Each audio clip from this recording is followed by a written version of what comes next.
Ball, the remix.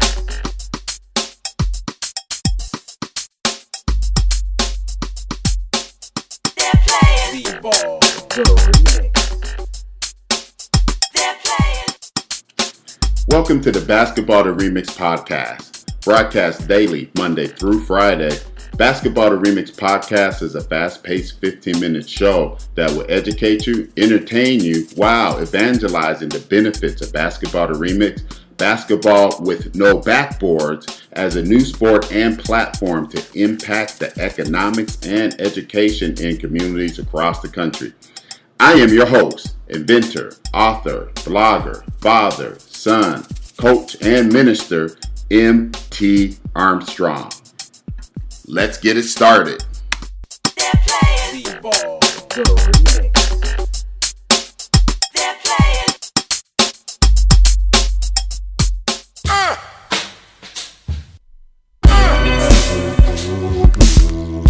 Welcome to the Basketball the Remix podcast. Today is January 23rd, 2015, and this is podcast 44. I am your host, M.T. Armstrong. With today being my 44th podcast, I am dedicating this podcast to a former teammate of mine who I played with at Loyola Marymount University and who wore number 44, the late, the great Eric Hank the Bank Gathers.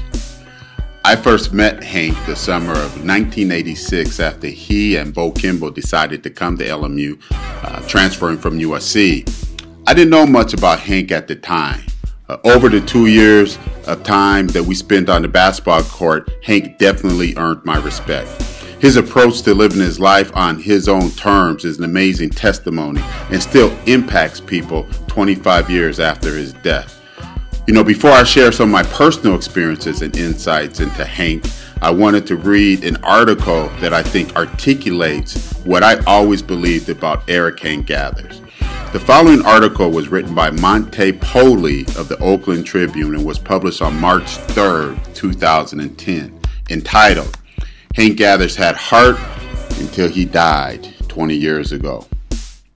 If a man hasn't discovered something he will die for, he isn't fit to live. Dr. Martin Luther King Jr., June 1963. Hank Gathers woke up 20 years ago today, not knowing it would bring the last sunset of his life, but he may have wondered.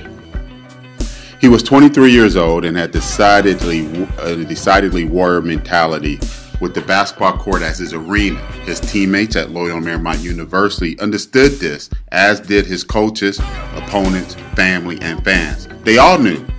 Anyone who'd watch Hank command the court could see it.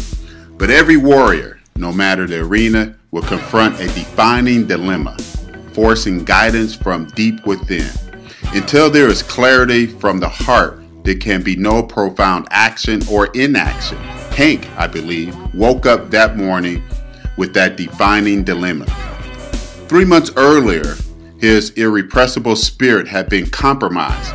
His heart, which he had cultivated into a muscle of a titan, giving him mythical endurance, had betrayed him and threatened his life's obsession. His eye and his mind were on the NBA. His statistics were seducing the NBA. His blinding passion was playing the game.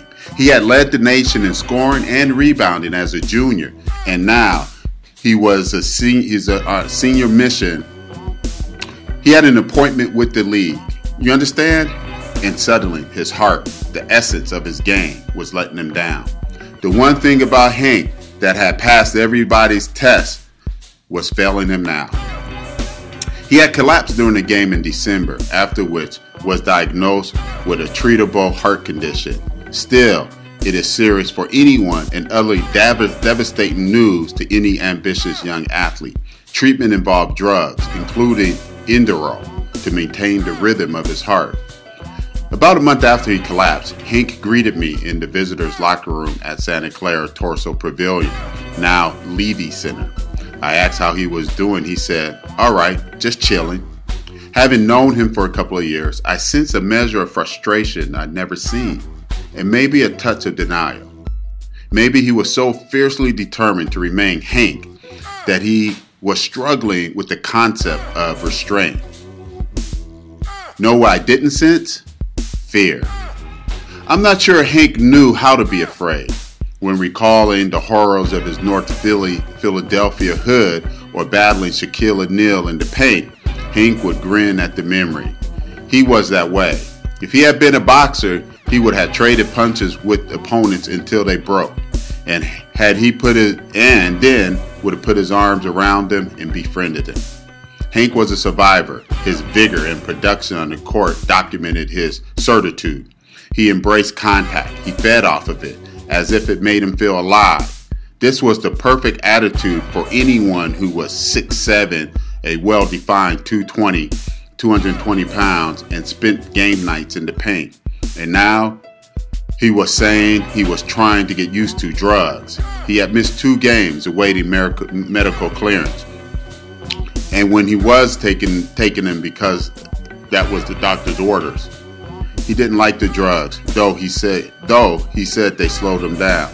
They compromised his spirit, dimmed his passion. Rocked by the shocking news, new treatment to all he had worked for and determined to achieve, Hank was trying to cope. In a road trip to Philly the previous week, he managed 11 points and 7 rebounds against St. Joseph's, and then back 2 nights later torched LaSalle for 27 and 12. In 27 minutes that night against the Broncos, Hank had 22 and 12. Yet, he did not resemble the Hank that I had watched for a couple of years. His edge was intermittent. That was our last extended conversation, though I followed him through the season. He was dominant some nights, barely there on other nights. LMU won its West Coast Conference Tournament opener on March 3rd at Gersten Pavilion on the Loyola campus. The next day, the Lions' second round game ended when Hank collapsed a little more than 6 minutes into it. Upon the announcement of his death 90 minutes later, the tournament was canceled. I was at Harmon Gym, now Haas Pavilion, when I heard about Hank. A knot instantly developed in my gut. My mind began spinning through snapshots of the past. In the weeks after his death, the medical examiner submitted a report saying there was no trace of heart medication in Hank's system. Knowing Hank, I believe he knew what he wanted for himself, knew what he loved for and lived for.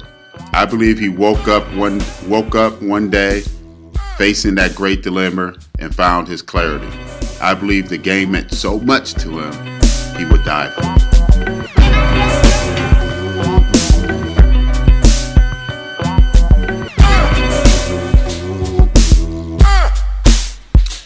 By the time Hank bursted on the national scene, leading the nation in both scoring and rebounding in 1989, and then facing the adversary of death, I had graduated and was enjoying my former teammates from the stands.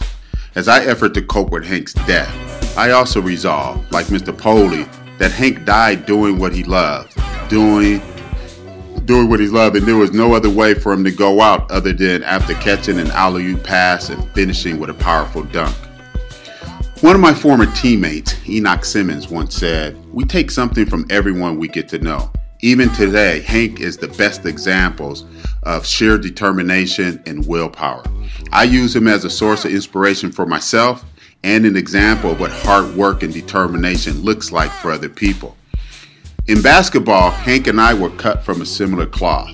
I am third on the LMU all-time rebounding list, behind Hank, who is number 2.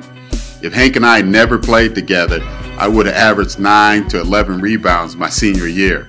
However, Hank's edge, clarity of purpose with basketball was far superior than mine. Him having grown up in North Philly and playing many of his summers at the Sunny Hill Summer League, Hank embodied the toughness and grittiness associated with Philly and that hunger to provide for his family that many young athletes from the inner city have. As the article mentioned, Hank squared off with Shaquille O'Neal and Stanley Robertson, the LSU Twin Towers, his senior year. Years later, Shaq would say that the LSU-LMU game is his most memorable game at LSU and complimented Hank by saying, "I kind of had my way with him, but he's the only player that kept coming back. I think I blocked his shot like 10 or 12 times. he kept coming back. I think he ended up with 40-something points. Imagine 6'7" Hank Gathers going up against two 7-footers, including future Hall of Famer Shaquille O'Neal.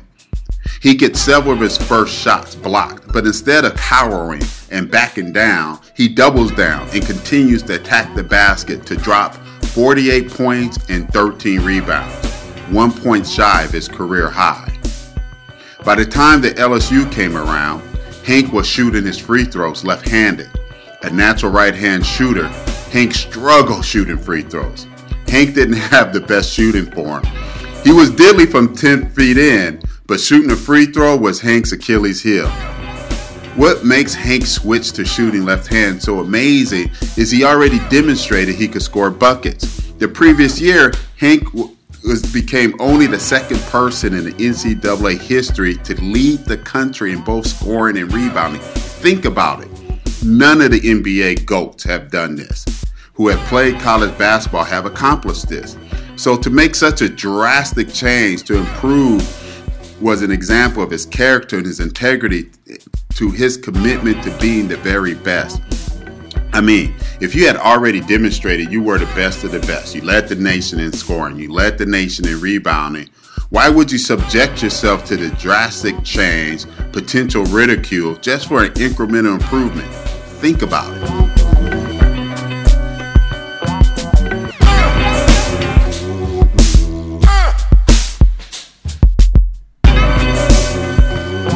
During the summer of 1988, I found myself in Hank's bedroom, and on his wall at the foot of his bed was hanging a large customized poster with his goals. And at the top of the list was to lead the nation in rebounding and in scoring. And this is the beautiful thing about setting high goals, because the fact that he led the nation in rebounding resulted in him also leading the nation in scoring. Hank was quoted in a Sports Illustrated article saying that, anybody can score 30 points a night if that's what they concentrate on. I should be leading the nation in scoring because of my rebounding. Rebounding is a matter of heart. It's a matter of determination. Here's a list of Hank's collegiate accomplishments. He was the 1989 WCC Player of the Year. He was the WCC Tournament MVP in 1988 and 1989. He was consensus second team All-American in 1990. He was first team All-WCC in 1988, 1989, and 1990. He is two-time All-WCC Tournament. 1998 and 1988 and 1989. He holds the record for most career points in the WCC with 2,490. He holds the record for most field goals made in a career for the WCC at 1,037. He holds the record for most field goals made in a season for the WCC at 419. He has the record for the most free throws attempted in a career, 745, and the most free throws attempted in the season, 315. His LMU records include career scoring average of 28 points a game, field goals made in one game, 24, field goals attempted in one game, 37, career field goal percentage, 59%. And rebounds in a single game, 29 rebounds.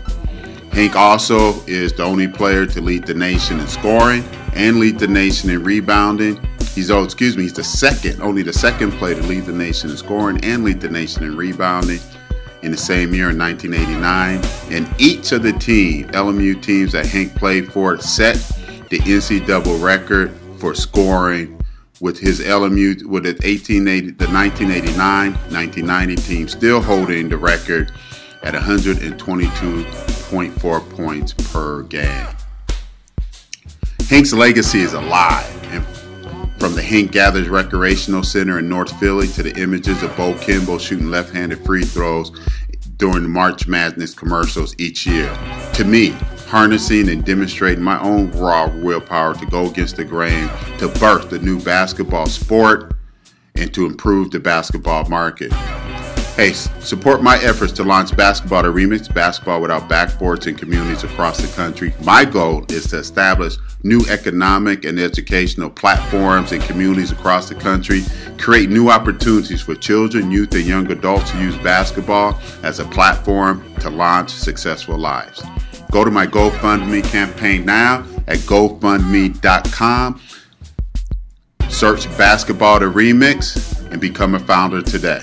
Or you can go to BasketballTheRemix.com and become a founder and contribute to the crowdfunding campaign by picking up one of 3 unique t-shirts for only $20 with shipping included. You have that t-shirt within 2 to 4 business days. Hey, this is MT Armstrong. I really appreciate your time. Look forward to your demonstrated support with my efforts with Basketball the Remix. I will see you at the top, and I'm out. God bless.